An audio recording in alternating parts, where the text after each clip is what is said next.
Comment utiliser la fonction max dans Excel? Avant de commencer, si tu veux télécharger un e-book complet avec des exercices pratiques sur les fonctions d'Excel, je t'invite à aller directement dans la description, tu auras toutes les informations. Tu peux télécharger gratuitement une version qui contient 25 fonctions ou bien tu peux acheter la version complète qui te permet de bénéficier chaque année de la version mise à jour de l'e-book pour te tenir toujours informé des dernières fonctions qui sont sorties sur Excel. Place maintenant à l'explication de la fonction. La fonction max, elle te permet de renvoyer le plus grand nombre, c'est-à-dire la valeur maximale d'une série de plusieurs nombres. Je vais tout de suite te montrer un exemple parce qu'elle est très facile à utiliser. Si tu écris égal max, donc on ouvre bien la parenthèse et là on va sélectionner toutes les notes. On ferme ensuite la parenthèse, on fait entrer.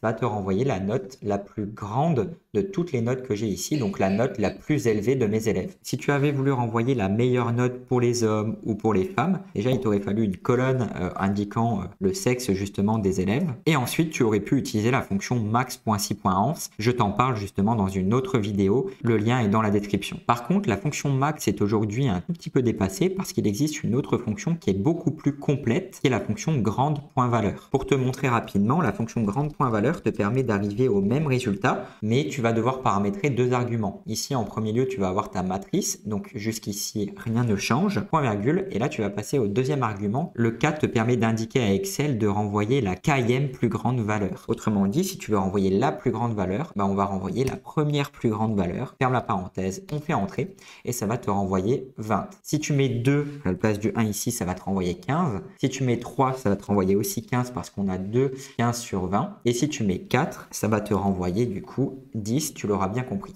Une des raisons pour laquelle grande valeur est un peu plus complète, eh bien, si tu mets ton deuxième argument ici entre une accolade, et tu mets 1 par exemple, point virgule 2, tu fermes l'accolade avec juste le 4 ici et que tu fais entrer, ça va te renvoyer une plage dynamique des deux plus grandes valeurs avec 20 et 15. Tu as une plage dynamique donc tu peux pas la mettre sous forme de tableau au risque d'avoir une erreur de propagation et l'erreur de propagation peut aussi apparaître si tu notes quelque chose ici parce que justement la formule n'a pas assez de place pour envoyer tous les résultats donc ça te renvoie une erreur. En tout cas, sache que si tu veux aller plus loin, tu peux aller voir la vidéo sur la fonction grande.valeur pour améliorer tes formules, surtout si tu utilises Excel de manière quotidienne. Tu peux également aller voir la vidéo sur la fonction max.si.ans si ça t'intéresse. En tout cas, nous on se retrouve très bientôt pour une prochaine vidéo.